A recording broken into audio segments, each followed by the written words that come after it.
they said, you can't do it, it can't be done, and if you do it, it's not going to work properly. That, for me, is motivation.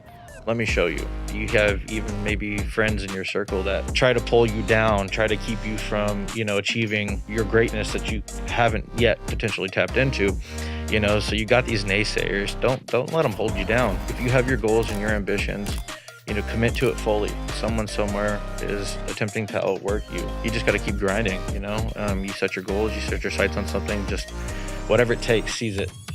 Pursue it. One thing I will say is you are one of the youngest CEOs I know, but, talking to you and listening to you, you would never know that. I'm a research-driven person. Actually, the younger you are, your ability to absorb data is higher. You have a lot less barriers in your brain that make you believe that some things aren't possible. It also parallelly makes you more ambitious because as you go on through life, you see more and more struggles, and most people throughout their life learn to not try new things. My number one suggestion would be take risks. So you have to be smart about it. You have to ensure, most importantly, that you're solving a problem. I'm really, literally willing to do whatever it takes. If I want something to work out, if I think it's important enough, if it makes a big enough impact, I think that's a quality you all have here, and that's why you're here. I know this can create massive, massive impact for anybody who is aspiring to break the glass ceiling of being middle class to an upper middle class, or, create some wealth for their loved ones. I think this is the place to be. This is a space that will help and enable all of us, especially the founders and builders, to leave this world, a better place and a great place. Welcome to the Crypto Megan podcast. I'm your host, Megan Nilsson. I'm a high-end crypto and NFT portfolio and Web3 strategy consultant. I'm currently on a world tour as a Web3 keynote speaker at all the biggest Web3, tech, and fintech events around the world as an industry leader to educate anyone from beginner to C-level executive, and of course, to advocate for women in Web3. My mission is to inspire new people to get involved in the crypto and NFT space with quality, entertaining information they can trust as pioneers in this cultural and financial revolution, a paradigm shift. My name is Megan Nilsson, aka Crypto Megan, coming to you from our studios here in Hollywood, where all the magic is happening during the VCon week. And we have a very special guest with us here today, a man who needs no introduction in the crypto spaces. Most of us know him now from seeing him all over the world, ZEEBU included. But his name is Shibtoshi, an early Bitcoin supporter since 2011, a real OG. And among the top Shiba Inu whales, a certified crypto billionaire, he's known for his strong work ethic and commitment to building lasting legacies with his projects, leading and financing SquidGrow, which we also know and love. And he's passionate about leaving a significant mark in the crypto space. Shibtoshi, welcome to the show. Hey, thank you for having me. Happy to be here. Yeah, it's so fun that we're all here in Hollywood. I mean, first time we saw you, I don't remember where that was. New York. Actually. It was in New York, Yeah. New York. And ever since then, we've been running into each other around the world. Last time was Consensus. I'm also joined, as you may have seen in earlier episodes, by the ZEEBU team. So we've got the CEO and founder of ZEEBU, Raj, and the co-founder and CMO, Raghav. Guys, we're here again all together. Happy to be here, yeah. It's a special occasion. Do you remember when was the first time that you met Shibtoshi? Oh, yeah. So this was at an after party. We like ZEEBU went. And DCC, I think it was. Exactly, yeah. And then we are at the after party, and then we see this powerful personality walking in, and with all the security and all of that, and we are like, dude, we need to talk to him. And then we were like no voice, right? So I tried approaching him, and then the security is like, sir, what do you want? Yeah. And this was like a scene out of a Bollywood movie. So it was so much fun. But yeah, that was our first encounter, and then we started having a lot of discussions, and phenomenal guy, a man with a golden heart, someone who has been having very, very deep and intellectual conversations with. And we have loved our journey and partnership since the very first time. But yeah, the first time was very special for us. Yeah, I remember that moment at DCC, actually. You are one of the friendliest people in this space, despite the somewhat intimidating exterior, if you will. And so I remember I said, hey, Shibtoshi, we want to present you to ZEEBU. And, we all became friends. It's like, you're very open. I love that. You're really welcoming to everybody here in this crypto space. And just so people know who you are, tell us a little bit about your background, the origin story. Yeah, absolutely. So I found crypto in 2011. I actually found it in Vegas on the poker tables. I just got wiped out for $250K at the area. and my buddies were trying to pull me into an online poker game. Unfortunately, I didn't have any more marker because I had just lost all of it, and they had told me that the buy-in's actually Bitcoin. And I was like, what is this Bitcoin stuff? I had previously heard about it, but didn't do any due diligence into it. And one of my guys kind of pulled me aside and said that he'd OTC me. I'm like, what's an OTC? And essentially, he spot me the Bitcoin. So I took possession of $30,000 in Bitcoin for the poker game, and obviously took care of him when we got back home. But unfortunately, the Bitcoins that I possessed at that particular time, I ended up losing on the poker tables. But when I got back home, I read the white paper, started doing my due diligence, joined the forums, and I just became a believer. It was everything that I believed that we needed following the 2008 crash. And I really loved the aspect of it, of kind of taking control of your finances again, and not having to have any oversight from Big Brother, aka the government or the banks, and just being able to transact privately and anonymously without anybody kind of taking central authority over your assets. So I became a true supporter and believer, and started dollar cost averaging into my Bitcoin position, and then that kind of opened up the doors into my dabbles in the crypto space. So immediately following that, my next investment was Namecoin, followed by Litecoin, and then some plays here and there in between. Eventually Ethereum, working my way up to 2020, where I was introduced to Shiba Inu, and I started dollar cost averaging into that 5 hours after launch. 2020 this is. 2020, yeah. 2020 this is, yeah. And started dollar cost averaging into my position. 37 ETH in, $13,500. I know there's a misconception of that whole $8,000 investment. I've tried to correct it, but it is what it is. Stands corrected here and now. Yeah. I always try to do that, but kind of involved myself in that community, and just became a supporter and a believer. And it was around that time, actually, probably a couple months after that, 2011, my friends started taking notice of crypto and my substantial lifestyle changes. And although I had tried to pull my friends into crypto in the earlier years, nobody wanted anything to do with it. They started dabbling into crypto, finding all the rugs and bad actors in the space. And it was around that time that they were trying to twist my arm to do my own project. And initially, I was very reluctant. I had no interest in it. I'm just a crypto guy. I don't know the first thing about being a developer of a project. But with some persistence from them, I started opening my mind up to it, and I took a 6-week Solidity course. Still can't code a smart contract to save my life, but I do what I can. But I decided to take the plunge, and in June of 2022, I launched SquidGrow on the BSC chain, stealth launch, 25K market cap. All-time high for us. There's so many interesting facts. You're just going casually, but I just want to stop you for a minute. Okay. So you invested. Now you stand corrected. This 13,000 you said, right, in SHIB, and then that investment eventually grew into a very big holding for you. So Absolutely. You're one of the biggest Shiba whales. Absolutely. At that particular time, I was the number one whale. Number one whale. Okay, and so then with that investment, you think, okay, you have all the money you need. Now, why get into a new project? So what's really interesting to me is how much effort you put into this, because you say you read the Bitcoin white paper. Not many people read white papers before getting involved. So clearly you've done your homework. You're very interested in the space. You want to know more. And on the exterior, it may seem that you're just maybe a Johnny-come-lately with a flashy mask, and this guy, who is he, just coming in, typical crypto, but you're not. And I really love what you stand for, because it's very cool. So I just want to make sure the audience realizes that, you don't have to be doing these new projects, but you want to. You have a passion for it, and now you founded SquidGrow.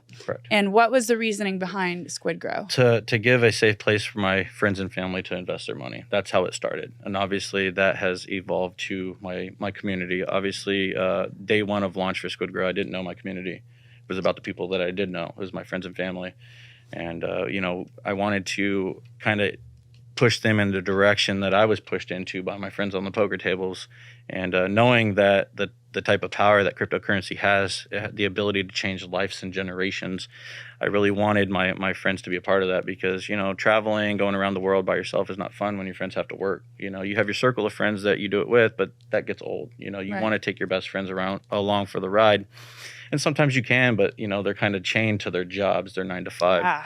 So that was why SquidGrow was founded. That's why I launched SquidGrow, for my friends and family. And now it's obviously expanded to my community. That's really cool. And before we get more into SquidGrow and then, get your guys' opinion on everything that's happening here, what's behind it? What's with the mask? Tell us a little bit about that. So my initial attraction to obviously cryptocurrency was the aspect that, unlike bank accounts, right? Everybody knows who you are. Your at least your bank knows who you are.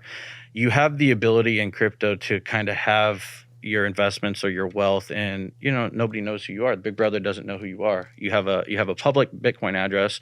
At that time, it was Bitcoin, and you transact, on chain, but nobody knows the owner of that. So I was really attracted to the privacy aspect of it.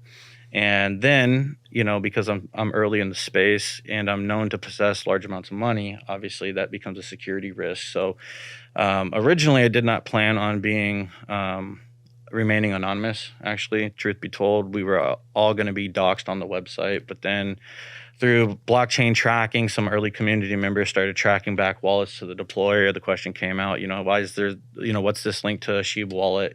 What's the story here? Is he the founder? And an early founder of SquidGrow with me came out without, asking me my thoughts on it, and told that community member that, yeah, he's the SHIB whale. Wow. And fortunately for us, we weren't on the website at that point in time, so we just put a halt on that, and then it was full-blown anonymous since then. And my plan was always to be able to interact and communicate openly with my community, but we just had to kind of alter the direction of that. So I chose to remain active, but showing face. I wear a mask. So there's a lot of security risk to that. I mean, you see all these crypto millionaires that are getting kidnapped and coming up missing and so on and so forth, especially when you have family and friends that you have to protect. That's what it's about, because we in crypto, we don't have an FDIC, right? We're a walking bank. So the perception is that anybody with large amounts of crypto, they're walking around with it on their phone, which in most cases isn't the case. Right. But people that don't know that, deem you as a target. Which is the majority of the world, really. Absolutely. Yeah. Absolutely. So, I have the ability to obviously come out, shake hands, speak publicly as Shibtoshi, but I can go home, take my mask off, blend in, go to restaurants, not get hassled, not get tracked down. So no, that's interesting. I ask about the mask too, because obviously everybody wants to know, what's it made of, by the way? Nobody knows. Nobody knows. Okay. It's a secret. It's really beautiful. Don't want to put any targets on my head. We don't need more targets. I have these questions from the community. I got to ask, but yeah, it's understandable. And the reason I asked about the mask in the first place is because we talked about yesterday, we had a really deep dive with the ZEEBU founders about their backgrounds and who they were and why they chose not to be anonymous and put their face out there. And yet you are anonymous, but it's not for the reasons that most people think. And you're anonymous, but you're here showing face. I mean, it's really cool because you're actually just like advocating for what blockchain is supposed to have, or the direction that it should go anyway, which is privacy. So you're here putting your face out there, you're advocating for your community, although you don't have to dox who you are. And that's one of the new paradigm shifts of this whole revolution, is that we can now interact with people without needing to know who they are based on other things. Absolutely. I believe everybody has the right to remain private.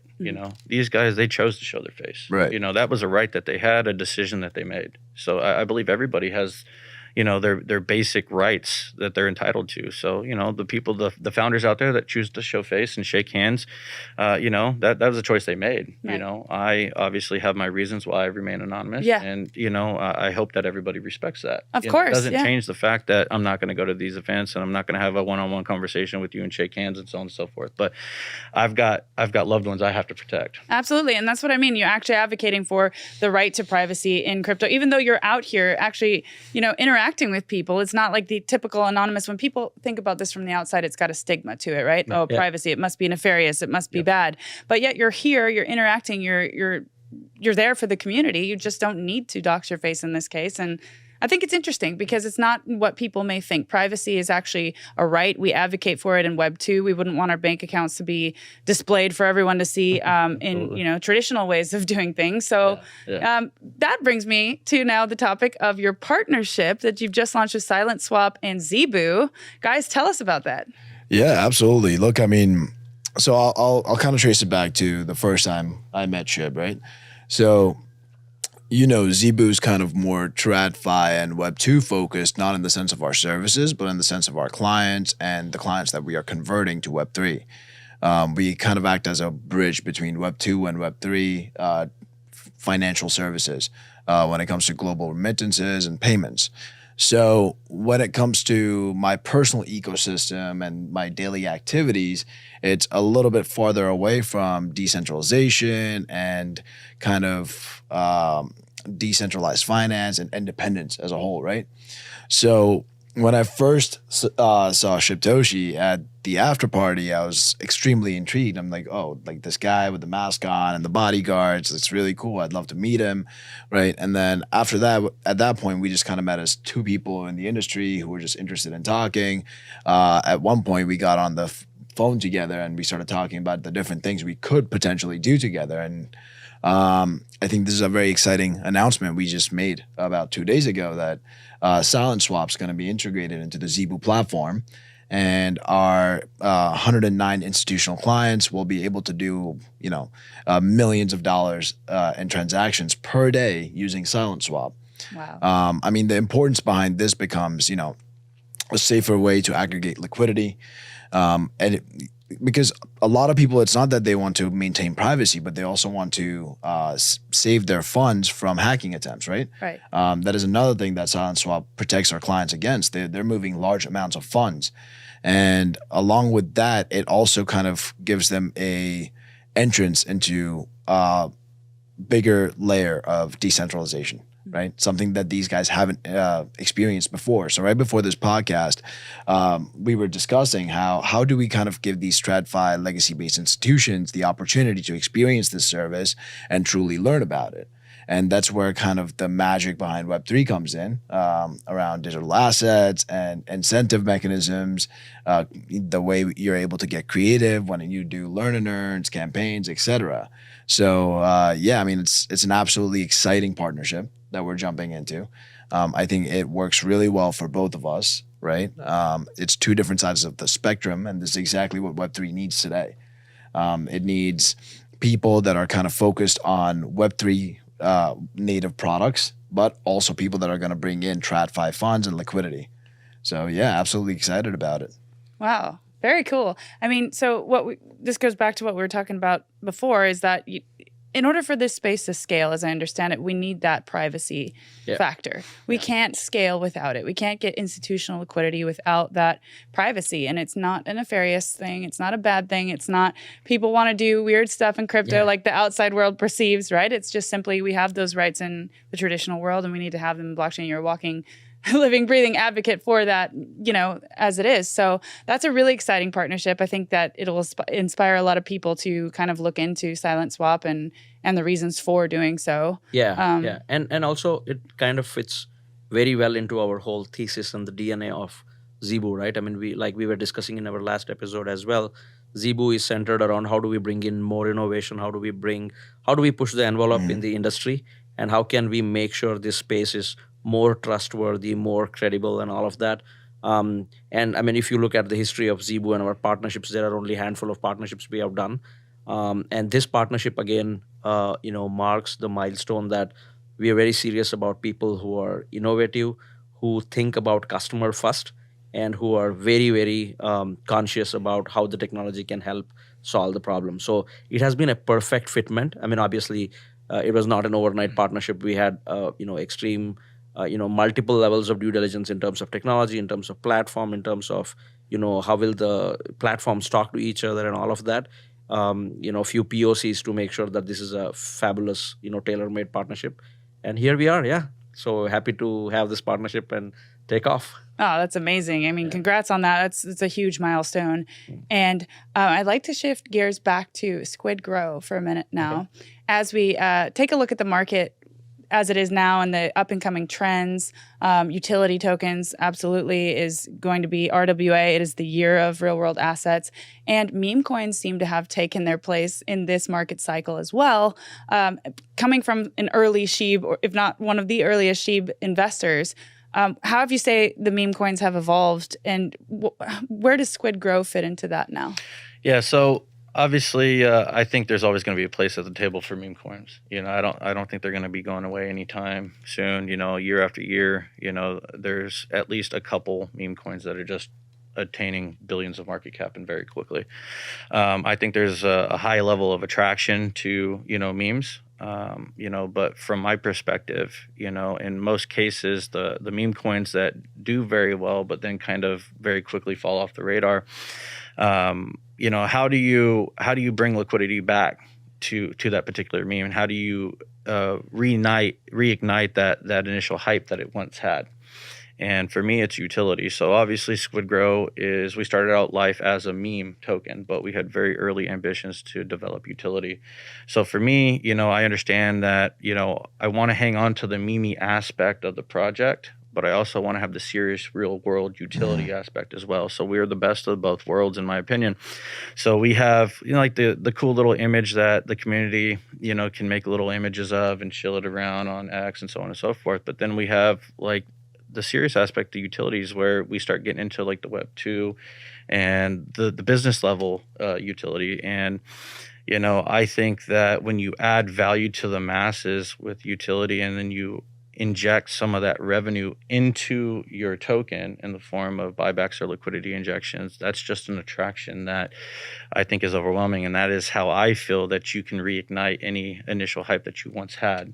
And for me, we plan on doing that with utility. We once did 2,000 X's at all-time high for us, and we did it relatively quick. So 2,000? 2,000 X's, yeah. Wow. Yeah, 2,000 X's. I mean, you don't get those kind of returns in the stock market, any other markets. Yeah. Absolutely. I think it's a testament to strong leadership too, which is interesting because it can be decentralized, but having a figure like you or a team like you guys being the forefront and the people who are kind of leading the revolution, so to speak, or guiding it, I think that that's a really important aspect and quite possibly one of the key factors in the success you've had up until now. Yeah. Right? Being able to guide and direct that movement, essentially. Absolutely. And I think the other cool part of the whole Squid team is it brings a lot of Web3 culture. One of the fanboy moments for us was at the Karate Combat. The way they are kind of promoting the sport while still being cool, bringing in that culture. And I think this is what the community also wants to look forward for, right? I mean, one is, all the technology, all the innovation, all the ease, great technology and all of that. But on the other side, how can we engage community? How can we bring in some real sport? How can we kind of bring all of us together with one, common cause? We were very fortunate. They kind of extended the invitation to us when we saw a lot of friends from the industry, Gary Cardone, and a lot of them were there, and we enjoyed the sport. And I think this is something that they're doing very, very consciously. A brilliant thing about promoting the sport, bringing the community together. So, yeah. Web3 is all about equity, right? So it's supposed to be accessible and available for everyone that wants to participate in the ecosystem, no matter who you are, your financial capability, your demographic. It's supposed to be equal and equitable. Yeah. So I think the culture aspect that you guys are driving is it creates a sort of relatable. It makes it relatable for people. Right? It's because when you look at a guy in a suit on Wall Street, it's not relatable for most people, right? You could be a blue collar worker, you could be, an artist, etc. It's like you just don't kind of relate with that specific demographic. But when you talk about cartoons, NFTs, art, everyone relates to it. Yeah. I think SquidGrow's done an incredible job in fostering that culture and creating a equitable image for anyone that wants to be a part of it. And I know you mentioned you initially created SquidGrow to create a safe place for your friends and family to invest in. And I'm sure it's a very diverse group of people. So to some degree, it was catered towards them to make them feel comfortable, right? Yeah, absolutely. So I think that's something that ZEEBU also benefits from partnering with you guys, because today ZEEBU's focus on this very niche market and solving this problem, right? But how do we create kind of a wider segment of participation from all types of demographics and make it more relatable? And now that we have our partnership with SilentSwap and SquidGrow, it widens the overall ecosystem that gets to experience our products and our services. Yeah, it's really commendable what you guys are doing. I get borderline obsessed when I start to look for things that I think will help this community and will make an impact, and I can put my brand behind, certainly. And so I think that these are both evidently projects that are going to stand the test of time. And I love that you make it fun, you make it enjoyable and approachable. Even though, people, even my brother, he's not in crypto, my family, oh, the guy in the mask. Yeah, the guy in the mask. They don't know your name, but they know you're the guy in the mask and you're cool, and people then they like want to look into crypto. And so it's a really good gateway as well into like, hey, let me look into this thing rather than what you said, Raj, like seeing the guys in the suits. Yeah. It's that kind of thing. So it's really cool. And what we did yesterday was we did get some background on the founders, and I thought it was really interesting to hear cool facts about you guys. Can you tell us anything about maybe what you've experienced in this whole journey, Shibtoshi, or something that impacted you a lot as you started this journey? So in particular with SquidGrow, like how I kind of modeled SquidGrow was, as I started pulling my friends into it, one thing that I did realize is the communication from the team of a project that my friends were investing in. There was just a disconnect. If a community member had a question, they weren't getting the answers. There was just nobody to really talk to. Yeah, there were mods, but mods really didn't have any of that kind of information. So starting out with SquidGrow, like I knew that what I was going to ask from my team and everybody that was on board was we have to be extremely reachable. We have to be extremely communicative. We have to understand that, we're going to be checking our DMs on Telegram and X, throughout the day to answer these questions, because people are entrusting us with monetary value. And, people don't take that very lightly. So if somebody has a question or a thought or a concern or even a suggestion, we have to be accessible and reachable. So I think, the journey through the journey of, being in crypto, like one thing that I have not necessarily experienced myself, but kind of experienced it through my friends is when they, jump into support a project, there's just nobody to talk to. And, I think that, having a team that's extremely accessible and there to answer questions and communicative and approachable, is very important. So that was kind of one of the early things that I kind of learned early on that, if you're going to do anything successfully, you have to have a means to communicate with your following. So that was kind of, where it kind of started as far as like, I always say, hey, DMs are always open. We're reachable. And, I think a lot of these big projects, they lack that. Yeah, they've done crazy market caps and so on and so forth. But eventually, sometimes they lose momentum because there's just nobody there to talk to. If somebody has a thought or a concern or a question, there's just nobody that's reachable. So, I'm not saying that we necessarily hold hands, but if somebody reaches out to us, we want to be able to communicate with them openly and we want to be approachable. And that's why, it's important for me to go to these events and shake hands and, listen to suggestions and thoughts and concerns. We need that feedback. Everybody has a voice and, we should cater to them or at least give them our time to listen to their feedback. Wow. I mean, it's very refreshing too, because, a lot of meme coins pop up or new projects and they lose steam, they lose momentum, people get burned. And it's just, we've seen that a lot in crypto. So it's really cool to see two parallel worlds doing different things, but really writing the playbook essentially for others to follow as you guys improve upon things that need to be improved upon in this space. You're accessible. I think it's really cool that you've been able to build something out like that and you stick to what you say. I know you said one thing to me that I left with, which was under promise and over deliver. Yep. And that seems to be what both of you have been doing on both sides. And so it's been successful that way. And it's definitely something to follow for the rest of the people in the space. Yeah, trust is earned, never given. That's right. That's right. I think a major commonality between our two projects is, to some degree, part of our core missions, right? So it's all about inclusivity.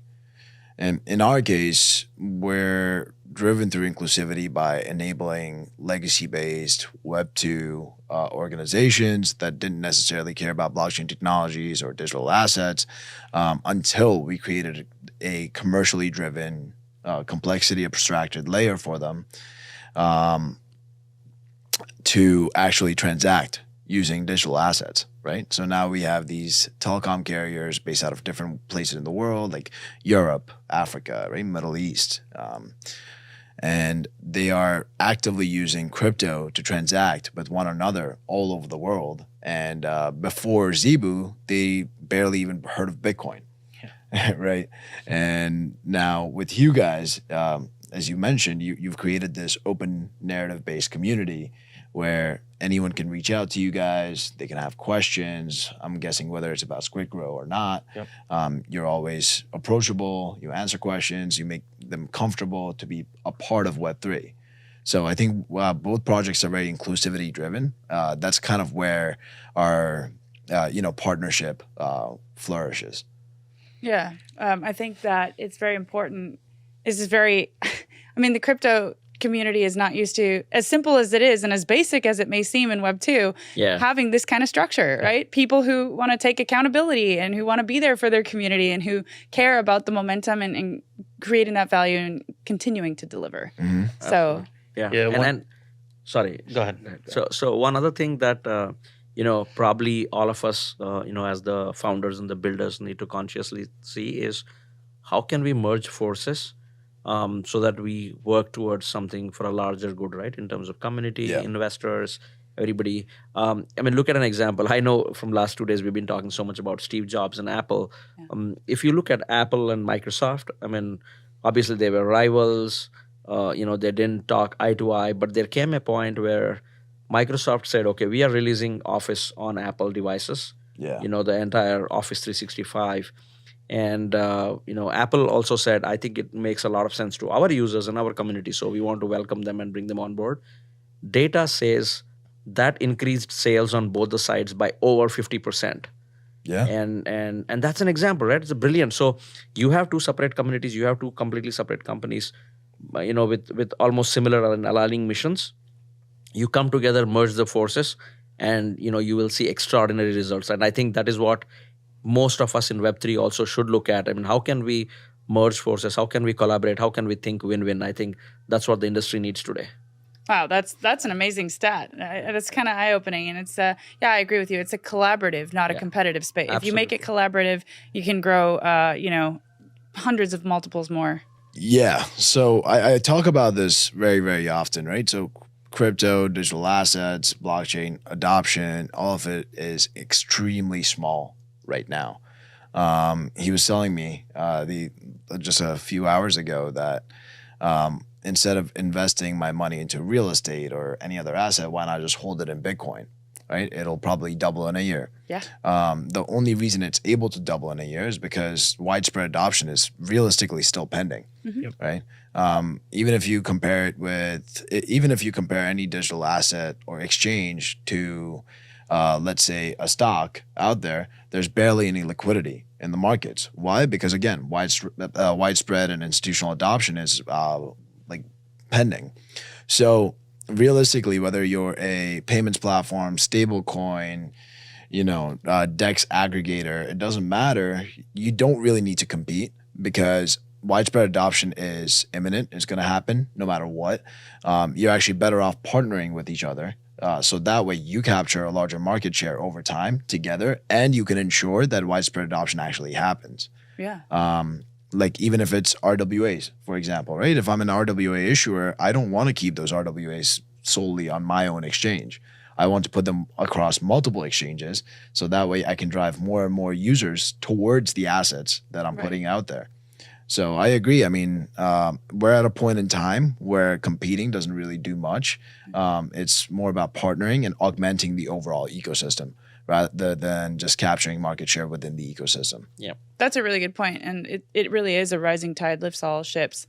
And I always reference this, but as Yatsu says, once you enter the community, you buy into a token, maybe you sell it and you buy into another, but just that being in there and interchanging and being in the space is just everybody wins. Yeah. Right. And you're a greater shareholder in an ecosystem where you can be loyal to your communities through holding those tokens. And yeah, it's a collaborative space for sure. One of my favorite parts is the strategic partnerships. I love to see those because, as you said, Raghav, you said it perfectly, that multiple, once you do that, you reach audiences you would never reach before otherwise. Well, I'm an Excel user on I'm an Excel user on Apple. So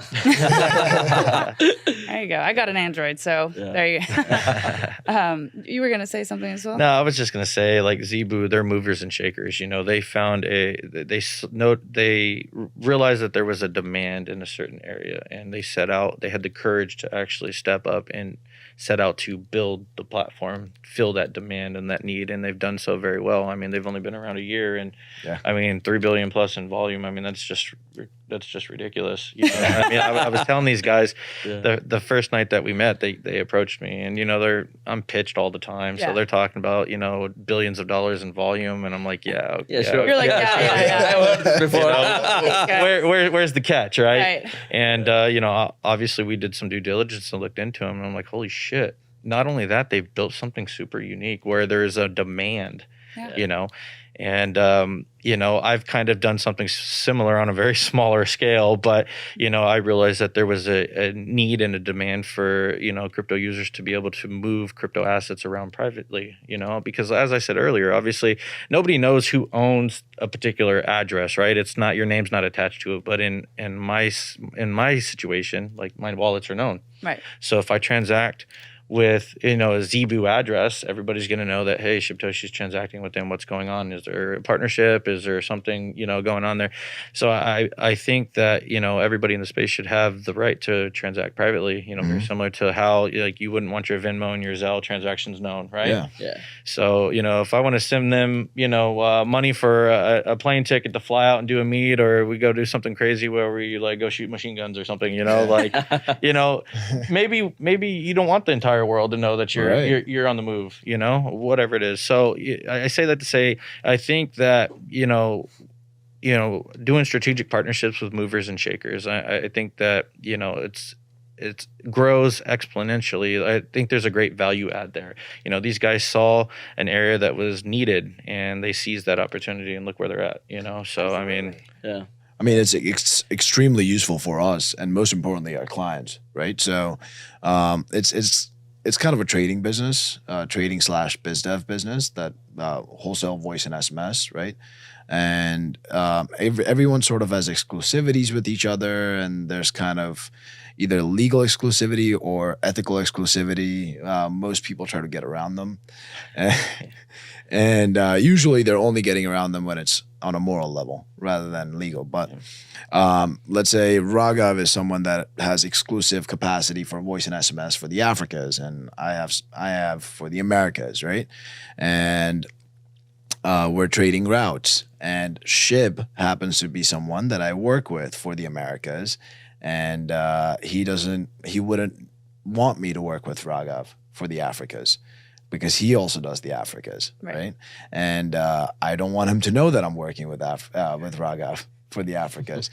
It's not illegal. It's just, I guess, to some degree, I guess it's unethical, right? But I mean, like any other industry, it's just business practices in order to find the best trades and trade the best routes. So now if Shib knows my blockchain address on the ZEEBU platform, because they're all whitelisted, he can always go on and see if I'm transacting with Raghav's blockchain address. And Busted. and with SilentSwap, now it gives all of our users, I guess, the edge to mind my language, fuck each other over. No, that's a really good point, for sure. Yeah. I mean, it seems to be a match made in heaven, and something that all blockchain projects should use as part of their protocol, because privacy is very important. Obviously, you know, just hearing your story and what you had to go through and why you had to become anonymous is pretty crazy in itself. Yeah. So there's a clear use case here, and I hope that, the people from the outside don't perceive this, that we can start to change the narrative, right, to something that is inherently a right to people, whether it's blockchain, whether it's Web 2, wherever it is. Yeah. So one thing I'd like to ask all of you is just like, having reached this point, like you said, it's ridiculous, the amount of volume, this success that they're having, the success that you're having, because we did kind of like a motivational little segment yesterday. And one of the things that I feel for example, in a work ethic in me is I'm really literally willing to do whatever it takes. If I want something to work out, if I think it's important enough, if it makes a big enough impact, I think that's a quality you all have here, and that's why you're here. You said you got into Bitcoin early on in 2011 because of a poker game, but there seems to be like a common denominator in people who get involved in crypto. I don't know if it's that they're inherent risk takers but I think there's something there that is, I don't know, interesting, that makes you want to delve deeper into this world. So what would you say is like some of the traits that made you want to like go for this, that made you attracted to this whole movement? Well, it's kind of two-part for me. Obviously, as I said earlier on, I was introduced to Bitcoin on the poker tables, right? I'm a gambler. I'm a poker player, right? So, cryptocurrency kind of has that, that rush for me. That's kind of what attracted to me. Obviously, the use case when I first was introduced to it was buy-ins on the poker table. But going a step further, reading the white paper that Shibtoshi wrote, his vision for Bitcoin, it was exactly what the people needed, even if they didn't realize it yet. And I think now, years later, more and more people are starting to wake up and understand the importance of cryptocurrency. And I think with time, maybe governments will adopt it. As it was mentioned a little earlier, such a small percentage of the world is actually dabbling in cryptocurrency. I mean, there's a lot of liquidity that can still come into the market. Like, it's hardly tapped into right now. So the market caps of projects, blockchains, Bitcoin in particular, there's a lot of growth. There's a lot of upside. I remember a time where, all the naysayers said that Bitcoin would never break $100. Well, I remember when Bitcoin reached $104. $104. And I remember it crashed back down to $36. Wow. Right? At that time, like, all the naysayers said it's never going to hit $100. Well, look at it now. We're trading at what, $54,000 right now, years later. So, I mean, that's just that just goes to show, like, as more and more people take notice and start giving attention and taking interest into something, like, there's substantial growth that can be had, and aside from that, it's involving yourself in a community and a movement, right? And there's the upside of financial gain. Like, everybody dabbles into cryptocurrency or does a stock investment to make money, right? We just don't park our money somewhere and just want it to be a savings account. You want those X's. Oh yeah. And there's a lot of growth to be had when it comes to the crypto market. So, majority of the masses, I think, are sleeping on crypto, but slowly but surely people are taking notice. Trump just said at BTC Nashville, like, if he's elected, he's going to make a Bitcoin reserve.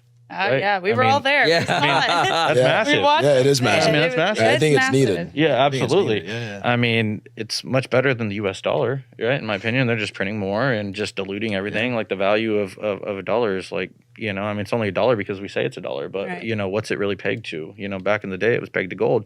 Well, cryptocurrency like Bitcoin, for example, Bitcoin's only worth what somebody's going to pay for it, what the market is saying it's worth. But, value has increased time and time again and will continue to do so. I mean, look at Bitcoin recently, like, it broke all-time high with the ETFs, right? Before the halving. Yeah. That's never happened before. No, it's never happened. It was definitely different circumstances. Absolutely. So I think that, like, there's such a deep well of wealth that can potentially be tapped into that, as more people realize that, they're not going to be thinking that they're late buying Bitcoin at $50,000. Right. 6 months, a year, 2 years down the road, they're going to be wishing they bought Bitcoin at $50,000. Just like very similar, my friend says, my friend Huntsman is saying, fuck, I wish I bought Bitcoin at $100. Yeah. We all wish that, but today is the best day to buy Bitcoin. Absolutely. Yeah. Like, I just told a family member, I bought during this dip. I go harder when it's a big correction like this. But I told a family member, he said, I'm not going to buy it at 54,000. I mean, that's insane. I'm like, like, who's counting? 10 years from now, where will we be? It doesn't matter. It's not going to matter. It's not going to matter. Like, a year, 2 years down the road, when Bitcoin gets to, this cycle, maybe, obviously not financial advice, but I think, very conservative, $150,000 Bitcoin, this cycle, you're not going to care if you bought Bitcoin at $50,000, and you're not going to care if you caught the dip months back when Bitcoin dipped down to 14.5. It's not going to matter down the road because the value is just going to continue to grow. So you're going to be lucky to own a fraction of that, and I still talk to people all the time in the crypto space that own no Bitcoin. Like not to call him out, but Sam from Evergrow, the CEO of Evergrow, and he doesn't own any Bitcoin. And we had a very in-depth conversation with Gary Cardone, who's obviously a big Bitcoin holder, and we were just like blown out. You don't own any Bitcoin until actually yesterday he became a Bitcoin holder. But people are very slow to coming around to see the value there because they think they're late, right? But you're not late. There's so much room to grow. There's so much more adoption to be had. Absolutely. And with inflation, I think it was Michael Saylor who said you're essentially just treading water these years if you're in the stock market. And, catching up or evening out with inflation and everything else is a loss. Yeah. And so I really hope his predictions come true. Oh, man. Oh, yeah. Oh, man. He's sitting pretty. You said something earlier, Raj, too, about real estate. And Michael Saylor was speaking about, the average maybe middle class family that wants to get into an endeavor and they want to start an Airbnb business. And I've had an Airbnb. It's all of the headache and all of the everything that comes with it when you could just buy Bitcoin. Yeah. Sit there and I don't know. It's truly a way out. It's like a way out of the matrix, so to speak. It's freedom for so many people, and it takes a lot of the headache away from those other endeavors. I'm just saying. I mean, I'm an investor inherently, I guess, but I look at different asset classes in different ways. It's like there's a big differentiation between something you get as a store of value and you see appreciation in it versus a cash flow driven investment, right? Mm-hmm. So I wouldn't compare rental properties and cash flow producing real estate versus Bitcoin. I would compare, gold. Now tell that to Michael Saylor. I don't know. He's a super Bitcoin maxi. No. But I would agree with you. So I would compare it to, gold, land, something that's going to sit there, could appreciate in value, but doesn't produce cash flow. Right. I separate those two assets. But coming back to your point from earlier is what got us into crypto. It's, for me, I mean, obviously, again, I was an investor. I did a few investment banking deals. I had my own securities portfolio, et cetera. But it was more about blockchain technology than crypto for me, right? Because there were a lot of equations in my head that I wanted to solve. And blockchain technology just happened to be the X variable that helped me sort out the equation. For example, the payments platform, ZEEBU, right? Right now on the side, I'm a co-founder of a RWA company that's working on fractionalizing and tokenizing illiquid assets. Most importantly, cash flow producing illiquid assets, right? Because Bitcoin's an incredible asset for long-term holding. But there are times when you're holding Bitcoin, someone who might, pick up too much Bitcoin and might need some liquidity at some point. During a bear market, what happens to those people is they might end up selling Bitcoin at a lower point than they bought it at. It's a long-term asset, for sure. Yes. Exactly. But there's a lot of assets out there, such as music, real estate, oil and gas royalties, et cetera, that are, like, to some degree, recession or inflation proof because they always have a demand, right? This is like something I say all the time. Think about owning a piece of Taylor Swift's music. Whether you're happy, sad, annoyed, angry, excited, at one point or the other, it doesn't matter the emotion or your financial standing, you'll be listening to her as long as you're a fan. No, I mean, it just creates an agnostic asset, right? So it's kind of a risk strategies thing. So are you a fan? Yeah. No, not Taylor Swift. At least not on camera. I can't say. But I'll go back to the Beatles, for example. I think I can proudly say I'm a Beatles fan. I think that's safe to say. Yeah, I'm not admitting on camera about Taylor Swift, but come on, maybe she's watching this. Shout out. Let's go. What's your favorite song? No, I drops on my guitar, right? No, I say we have a fan here. Wait, are you a fan of Taylor Swift? That's the question. Yeah, I mean, I've got, if the guy with the mask can say he's a fan of Taylor Swift, this hard exterior. I will say, anytime I hear the Romeo and Juliet song. Okay, that's way okay, come on. Now we know you're a fan. I didn't even know there was a song called Romeo and Juliet, so you just outed yourself. Yeah. But every person Just appreciates music, you know? Yeah, exactly. Yeah, exactly. I played guitar at one point. Yeah. so. Well, she's a crazy guitarist, so Exactly. you know, gotta admire that. That's what I like about Taylor Swift, her guitar skills. Okay. Okay. But look, I mean, coming back to the point, it's like every person walking around should have a piece of these assets to actually solidify their overall financial standing, right? 2 days ago, the stock market plunged. If you picked up a massive position in NVIDIA 3 weeks ago, 30, 20% of your wealth, or maybe a little less, got wiped off. Right. That is not something that'll happen with most of these assets. Obviously, you're not going to see the same appreciation rate, but it's safer and you still make money year over year. And that is something that's being enabled through blockchain technology. And that is what got me in the first place. That is something I wanted to do.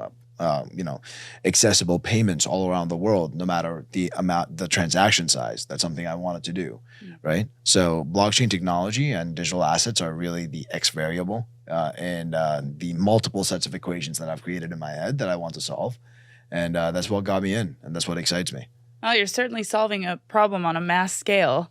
So that's exciting to see. Absolutely. I mean, really, it is. It's really a breath of fresh air. It's like, wow, the technology is doing now what it's capable of. And it's very cool, especially in such a traditional system, as telecom, right? To see them adopting this kind of system it's game changing, really. So, Raghav, as we're closing up this session, having had multiple very successful exits and your experience in inception in Google in India and YouTube, what would be your advice for anybody who wants to kind of dive deep into this space, who wants to embark on a similar journey? Sure. So I'm a guy who believes in impact. Like you very well touched upon. Right on this couch, we have two boys from BBC, Billionaire Boys Club. I believe after a certain amount of wealth, nothing changes in your life. It's only more zeros in your bank account. Anybody who cares about real impact, anybody who wants to do good, anybody who wants to bring financial equality, anybody who wants to leave an impact, I think this is the space. That's the only reason that got me to Web3, to crypto and blockchain. I mean, like you said, I had a very happy, in fact, Raj kind of makes fun of me in most of the podcasts that I was a guy who went and took retirement and was living a retired life, and which is actually true. After my second exit, I had decided that I'll never work. The only reason I came to this space is because I know this can create massive, massive impact. I know there are a lot of serious blockchain projects that are helping many developing economies, like, places in Africa where they're helping, agriculture, they're helping farmers in various ways that, traditional technology would probably take 50 years from now, right? And like Shib mentioned, for anybody who is aspiring to break the glass ceiling of being middle class to an upper middle class, or, create some wealth for their loved ones, I think this is the place to be. All of us heard Michael Saylor say this, and I'm sure anybody investing will have unparalleled returns in the years to come. So for me, it is more of this is a space that will help and enable all of us, especially the founders and builders, to leave this world a better place and a great place. And I think anybody who really is serious about impact and wanting to make a dent in the universe, they should come to Web3, crypto, and this space. Wow, that's beautiful, man. It's this sentiment and that sheer passion and will and desire that really attracted me to you guys in the first place. Like, it's somebody I want to align myself with. It's a vision that I have as well. And I feel like if you have that vision, there's nothing that can stop you. Yeah. Right? You're just unstoppable. You will keep going until you reach that point. And I think it's cool that it brought you out of retirement. I mean, like you said, we have here enough money to live life and not do anything else and not have to work again, but yet you're here showing up at all the conferences around the world, shaking hands, you said, Shib, and just like going for it. And so it's really inspiring, and it's what makes me want to keep pushing day in and day out and keep going, is that impact that you said and the potential lives that can be changed. Yeah. So as we wrap this up, Shib, I'd like to hear your closing remarks. Any advice for people who want to kind of follow in your footsteps? You're an inspiration to a lot of people as well. I'm happy to hear that. So, the advice I'd give is, don't allow people to, deter you from anything that you want to set out to do, whatever it is. Very early on with SilentSwap, I was told it couldn't be done, right? They said, you can't do it, it can't be done, and if you do it, it's not going to work properly. That for me is motivation. Let me show you. You know, and kind of in life, you have even maybe friends in your circle that kind of try to pull you down, try to keep you from achieving your greatness that you haven't yet potentially tapped into. So you got these naysayers. Don't let them hold you down. If you have your goals and your ambitions, commit to it fully. Keep in mind that someone somewhere is attempting to outwork you, and you just got to keep grinding, you set your goals, you set your sights on something, just whatever it takes, seize it, pursue it. And, it might not always be easy. You might be tired all the time, but, when you actually achieve that, it's going to be well worth it. Oh, yeah. You're a testament to that, certainly, whatever it takes. I really like that. Raj, closing remarks. You didn't ask for my advice. I'm I'll asking give it for it anyways. now. In fact, actually, one thing I will say is you are one of the youngest CEOs I know. But talking to you and listening to you, you would never know that. You're very wise. You obviously have really incredible leadership skills. Tell us for all the young aspiring people out there who want to follow in your footsteps. Well, number one, maybe we should do a campaign on people guessing my age. I was blown out. Yeah, I was shocked. But additionally, look, I talked a bit about this on our podcast yesterday. It's I'm a research-driven person, right? So no matter how young you are, actually, the younger you are, your ability to absorb data is higher, right? You have a lot less barriers in your brain that make you believe that some things aren't possible. It also parallelly makes you more ambitious, right? Because as you go on through life, you see more and more struggles, and you see more and more failures. And a lot of people, most people throughout their life, learn to not try new things. Why? Because they've kind of become used to failure and they don't want to fail again. If you're young, you have time, you have the ability to absorb data, whether it turns out to be useless or not. It's just my number one suggestion would be take risks. Right? Yeah. But risk strategies parallelly are also important. So you have to be smart about it. You have to ensure, most importantly, that you're solving a problem all the time. And then lastly, my advice of the day is build symbiotic relationships like we have here today. Right? Absolutely. Oh, that's fantastic. Dig deep, go all in, just go for it. Take that leap of faith, follow your passion. Don't listen to the naysayers. So many gems in this episode. I just want to thank you guys all again for being here in Hollywood. And I look forward to seeing you somewhere around the world soon. Yeah. So thanks for being on. Thanks for having us. Thank you.